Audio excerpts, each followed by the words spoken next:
Господа, методом проб и ошибок выяснилось, что на четвертом году эксплуатации и на пробеге примерно 75 тысяч километров у BMW X3 30D, как и у всех остальных, я думаю, G01 кузов,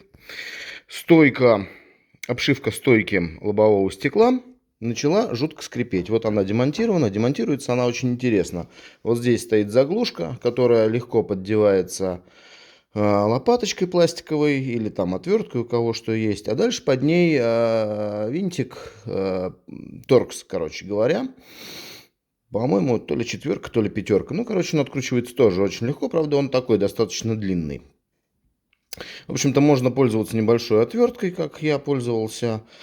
И ничего этому не мешает. Потом аккуратно снимается резинка уплотнителя двери. И дальше с этой стороны, с внутренней, получается всего лишь один пистон. Его нужно аккуратно отжать, и он выскочит. Дальше просто потащить ее наверх.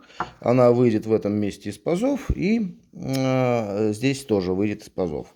Значит, скрипит она вот вместе сочленения с потолком. У меня такое ощущение, потому что, судя по материалу, даже увеличу, вот он вот немножко больше натерт в этом месте. И скрипит очень противно, скрипит постоянно, скрипит на проезде лежачих полицейских, скрипит по движению по не очень хорошей дороге, по заснеженной дороге, по любой дороге. Так вот, что я хочу попробовать. Я купил противошумные такие вот штуковины.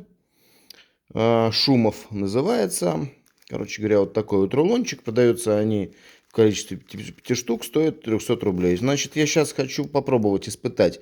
Наклею по периметру ее и поставлю на место, прокачусь и дальше скажу, что у меня получилось.